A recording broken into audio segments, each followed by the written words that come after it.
Good day everyone, my name is Alex and welcome to a new review. For today we have another affordable smartphone from China called the UMIDIGI C Note, and this phone looks and feels just like the UMI Z and the UMI Z Pro. So this is basically the main selling point for this device. It's cheap and it feels and looks good. Now before we go any further, can you help me out by pressing that like button? Just like it's more expensive, brothers, the UMI Z and the UMI Z Pro, this one it's made out of metal and glass. However, this one feels a bit lighter and thinner. But no matter how you look at it, this is still a big phone, so it's very difficult to actually use this phone holding it in one hand. For specs, we have the MediaTek 6737T. This is a quad-core CPU clocked at 1.5 GHz. We also have 3 GB of RAM, 32 GB of internal storage, and the phone is running Android 7. On the back of the phone we have a 13 megapixel camera, the dual tone flash and the UMIDIGI logo. Moving to the sides of the phone, which are also made out of metal, we have the power button and the volume keys on one side and the slot for the SIM card on the other side. This phone can take either two SIM cards or a SIM card and an SD card, and since we are talking about SD cards and we have Android 7 installed on the device, we can easily install an SD card as internal storage. Speaking about internal storage, out of that 32 gigs that comes with the device, we have about 26 left, but the speeds that I got for the internal storage are quite good. And moving back to the phone's body, on top we have a 3.5mm audio jack. However, the sound coming out of this audio jack, it's not as good as it used to be on the UMI Z or the UMI Z Pro. So it does get loud, but we don't have that much bass. And lastly, all the way at the bottom we have a speaker, we have a microphone and a micro USB charging port. This phone supports OTG, so you can plug in any USB stick and the phone will be able to read whatever you have on that USB stick. As for charging, it takes about 2.5 to 3 hours to fully charge this phone from 0 to 100. The UMIDIGI C Note has a 3800 mAh battery inside, and I was able to get a full day of usage on the phone from that 3800 mAh battery, and out of that about 4 hours and a half of screen on time. So not the absolute best, but not too bad either. Moving to the front of the phone and starting all the way at the top, we have a 5 megapixel front-facing camera, we have the speaker, a couple of sensors and an LED notification light. The picture quality from that front-facing camera, it's not the absolute best. So if you have a lot of light, the pictures do turn out okay, but as soon as you don't have enough light, the pictures become very grainy. And of course, the pictures that you've just seen were taken with this device. The 5.5-inch screen that they used for this device is probably one of the best looking screens that I've seen for any cheaper devices from China. So first of all, we have a resolution of 1080p, the viewing angles are really good so you can see the phone from any angle that you look at, and also the colors are nice and vibrant. The screen gets bright enough so you can actually use the phone outside, but we still have some glare and reflection, however not as bad as we've seen for other cheaper devices from China. As for the screen sensitivity, well, it's about average, so you can touch the screen in 5 places in the same time and the screen will register. I haven't really had any issues whenever I was typing or playing games or anything like that.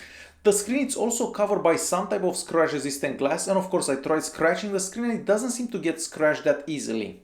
And lastly, moving all the way to the bottom, we have the home button that's also a fingerprint scanner, we have the menu button and a return key. Unfortunately, those don't light up. The fingerprint scanner is accurate 95% of the time and it's quite fast to actually unlock the phone. So all you have to do is touch the fingerprint scanner and the screen will unlock. Now, if you don't like the physical buttons, you can always bring up the on-screen navigation buttons. And you're probably wondering, how fast is this phone? Well, that MediaTek 6737T that we have inside this phone, it's not the absolute fastest CPU out there. So of course, the scores on the Antutu benchmark and the Geekbench 4 are quite low. Even with those low scores, I was able to browse using Chrome without any issue. So of course, it takes a second or so to load the page, but after the page loads, you can zoom in, zoom out, scroll up, scroll down without any issues. Now on the YouTube app, the maximum resolution is 1080p and that's the resolution of the screen. If you're watching videos at 1080p, they do work okay and without any lag. However, as soon as you're playing a video that's 1080p at 60 frames per second, yeah, the phone starts lagging quite a lot. So I'm not sure if that's a bug that's gonna be fixed in a software update, but as of now, well, the videos don't really play at 1080p at 60 frames per second. So you can hear the sound but not see the picture moving, so keep that in mind for YouTube. And lastly, for gaming, well, the phone will be able to play most games available in the Google Play Store, but don't imagine that this is a powerhouse. So keep in mind that the price of this phone is only $130, so yeah, don't expect that much from it. Moving to the GPS unit inside this phone, so it's quicker than other UMI devices that I've seen in the past, however not as quick as I've seen for other devices. So it only takes about 3 to 5 seconds to connect to the satellites, and of course you can use any navigation app without any issues and the phone will not disconnect from the satellites. As for sensors, well, we don't really have that many sensors and we don't even have a gyroscope. This phone also supports 4G connectivity and I was actually connected to the 4G networks the entire time that I used the phone. But always check with your provider to make sure that the bands actually match your carrier. The phone also supports dual band Wi-Fi, but the Wi-Fi connectivity it's not the best that I've seen. So if you're far away from the router, yeah, the speeds are very low. But when you're close enough, the speeds are appropriate, but not the best that I've seen. On the back of the phone, we have a 13 megapixel camera, and this camera is made by Samsung. Now, the camera app doesn't look like your stock MediaTek camera app, however, it doesn't have that many options or settings in there, so not as many as we've seen for other devices. The camera app is also quite slow, so it doesn't matter if you have a lot of light or not enough light, the camera app is quite slow. We also have a Pro mode in there, but don't imagine that you're gonna take the most amazing pictures with this phone. And supposedly there is some type of electronic image stabilization, but I haven't actually seen a difference whenever using the image stabilization and when I wasn't actually using it. As for picture quality, well, let's keep in mind the price of the device. So the phone only costs about $130, so don't imagine for a second that you're gonna take some mind-blowing pictures. Now, if you have enough light, the pictures do turn out good, the colors are nice and vibrant, but at times the phone kind of like loses focus, so you have to refocus and refocus once again and so on. However, the pictures that you are seeing right now are taken on this device. Now, if you don't have enough light, the pictures don't turn out good at all and they're quite grainy and out of focus. Software-wise, the phone is running Android 7 and this is very close to stock Android, and that's one thing that I like about UMI devices because they don't try too hard with the software. So the software is very nice and simple. Scrolling in between screens, it's done very fluently. Opening new apps and closing apps, it's done fast enough. Now let's keep in mind that we are limited by that CPU because that's not the fastest CPU out there. However, if you are multitasking seems to work quite well, and you can even use the split screen from Android 7, so you can open and use two apps in the same time.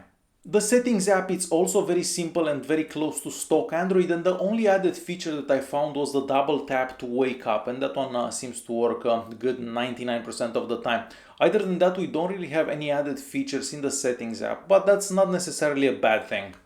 And since this is a new phone, of course we have some new bugs. So there is a bug where the phone kind of freezes whenever you're moving in between screens. It happened twice in a day, but I wasn't actually able to replicate that so I can film it. So I'm not sure when it happens, but it happened twice and I had to restart the phone in order to get it going again. So there may be other bugs, but I haven't experienced them. But overall, not too bad. So there you have it. This is the UMIDIGI C Note. So definitely not a powerhouse, definitely not the best camera out there. But on the bright side, we have a beautiful looking phone with an awesome looking screen. And all that for like 130 bucks. So I guess it's good enough for the price. Alright guys, hopefully you enjoyed this video. If you did like it, press that like button. Don't forget to subscribe and I'll see you in the next one. Thanks for watching.